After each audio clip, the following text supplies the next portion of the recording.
On today's That Park Place Daily Countdown, Disney decides to release only 3 films in 2024. Five Nights at Freddy's reveals the legacy effects shop that made their film come to life. A report states that Disney executives are very upset about South Park. Holiday lights go up at the Magic Kingdom. Another Superman gets canceled, and a classic attraction gets an amazing update at Disneyland. All that on today's That Park Place. Bienvenidos, That Park Place. Welcome, one and all. I am Jonas J. Campbell, and with me, as always, is Mr. Vash Sky. Vash, you have so many posters in the background there. Are there more, even out of the shot here? Yes, there are. I believe there's about 12 of them, 14 of them. I don't know. I've lost count. But all attraction posters of the best days of the Disney parks, I must say. Awesome. Do you have any for Carousel of Progress?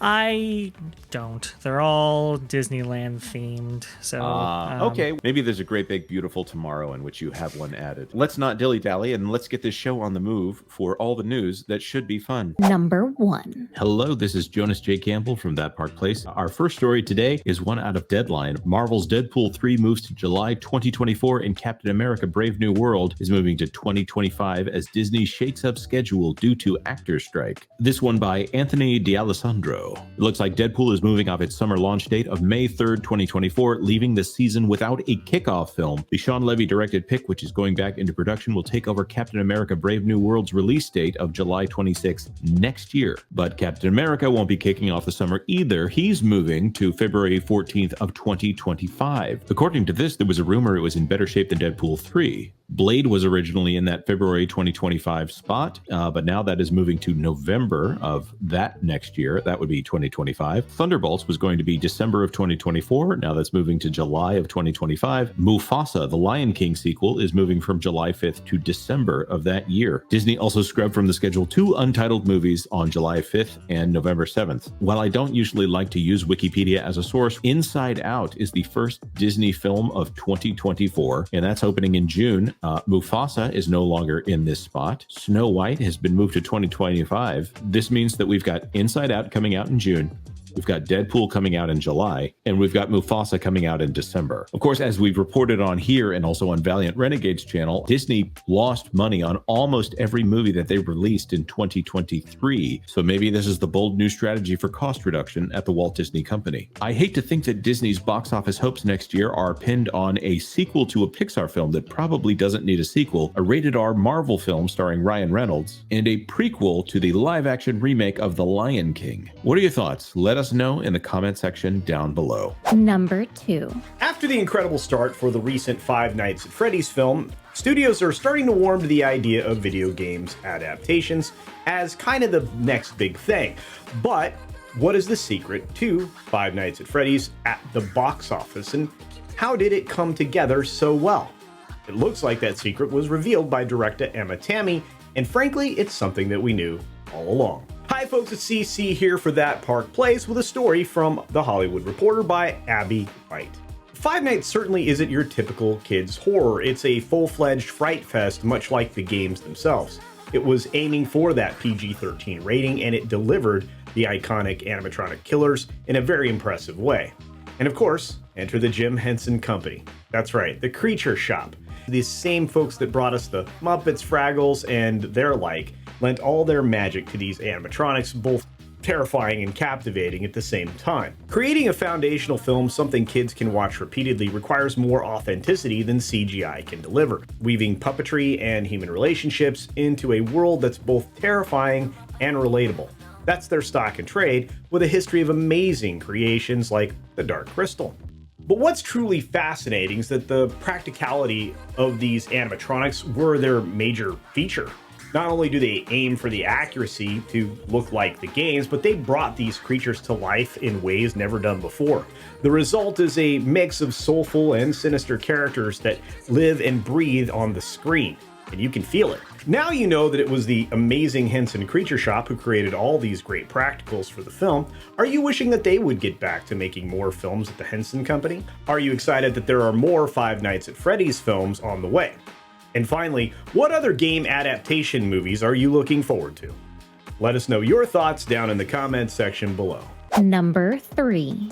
Hello, this is John Trent, the founder and editor-in-chief at Bounding Into Comics. Today I got a story about Disney executives reportedly being butthurt over the South Park joining the Panderverse special. This report comes from Midnight's Edge and their editor-in-chief, Andre Einarhar. But before we get to that, let's kind of give you a brief overview of South Park joining the Panderverse. It was released on Paramount Plus at the end of October and took a number of shots at the Walt Disney Company and heavily lampooned Lucasfilm president Kathleen Kennedy. The episode also turned Kennedy into a meme, mocking her vision as a producer by repeating the same tired and failed formula. Specifically, Eric Cartman, as Kathleen Kennedy, informs the Disney board how to make their movies. Put a chick in it, make her lame and gay. So following the release of that South Park special, Andre Einarhar of Midnight's Edge reported on rumors he heard about what the reactions at Disney were like. This is what he had to say. What we have heard is that the powers in Disney and Lucasfilm, like everyone else, knew the episode was coming and they knew it was going to have a go at them, but they didn't know in advance in exactly which way. And what they saw allegedly went beyond anything they ever imagined, than even their worst of nightmares. The behind-the-scenes response then at Disney was a mix of shock, embarrassment, feelings of betrayal, and overall butthurt. There apparently were some lines of communication between Disney and Paramount over the course of the weekend, but from what I gather, very little constructive came out of it, as apparently many in Disney's end were a tad emotional, especially the true believers of the woke cause, as South Park just gave it a black eye. That minor lip service that was towards criticizing YouTubers and those who could send Kathleen Kennedy hate mail was apparently very little consolation, he concluded. So that is the news about how Disney executives reportedly reacted to South Park joining the Panderverse. Number 4. Hello, this is Lorena of the Lorena Creole YouTube channel, keeping it real when it comes to theme parks. And speaking of keeping it real, the Christmas tree has arrived at the Magic Kingdom at Walt Disney World. Coming to us from www.magic.com. As you can see here, this lovely decor for Christmas on Main Street. The holiday season has officially arrived at Walt Disney World, with the Christmas tree now on display at Magic Kingdom. You can see the tree here with the presents underneath, just looking fabulous. Also, you see the holiday decorations as well. You've got the toy soldiers here in this picture, and all of the wreaths and the garlands up and down Main Street for the holiday season. And here's a bit closer up of a view of the Christmas tree, always looking grand for the holidays. It's the details on these Christmas trees at Walt Disney World that are so amazing, and the tree at the Magic Kingdom is no exception whatsoever. And of course, you gotta check out the presents underneath the tree there. This has to be one of my favorites here, with the candle there under the wreath. Holiday music can also be heard playing on Main Street, USA. Mickey's Very Merry Christmas Party begins November 9th, and the holiday season officially begins on November 7th, including the debut of Frozen Holiday Surprise. Does seeing these Christmas decorations at the Magic Kingdom get you into the holiday spirit, even though it's November? Let us know in the comments. Number 5. Hi everybody, Tommy Tables here with some sad news for Superman fans. Today's news is about the CW TV show Superman and Lois. As a lot of people speculated, we've gotten confirmation that it will be ending on season 4. Now, it has already had 3 seasons. It has done remarkably well for a CW show, and there was a lot of speculation about whether or not it would continue on with the season 4, because around the time when the decision was to be taken, James Gunn had joined the DCU, Henry Cavill was fired. They had announced they were going to be streamlining everything. Superman and Lois was on the bubble. It made it through, but only so far. And so, yes, it is ending. Season 4 will be the last. It's going to be starting sometime in 2024. You know, in some ways, it might not be a bad thing, because part of the deal to get that 4th season was significant budget cuts. In season 3, there were 12 series regulars.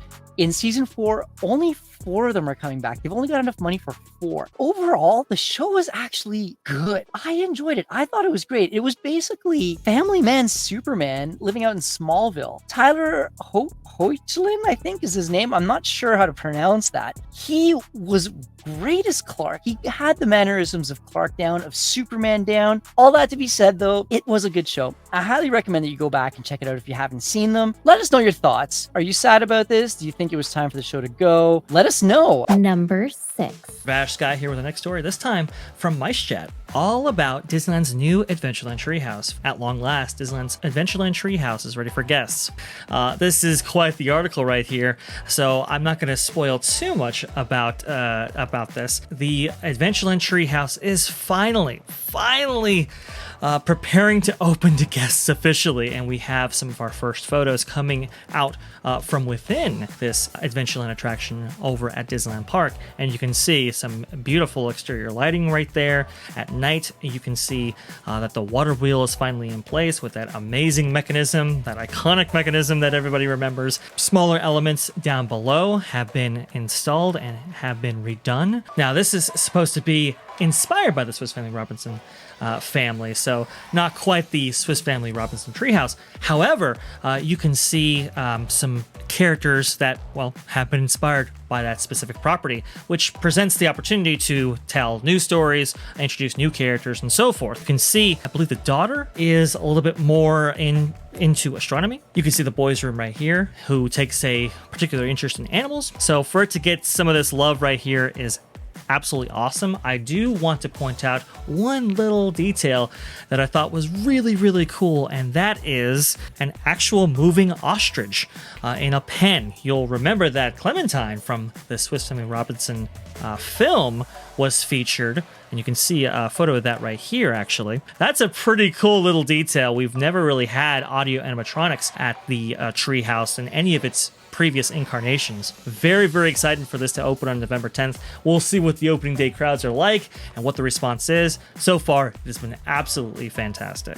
Ladies and gentlemen, boys and girls, thank you for watching That Park Place's daily news countdown. If you like this video, consider sharing it out on social media, and don't forget to subscribe for all the news that should be fun. Thanks for watching That Park Plays News.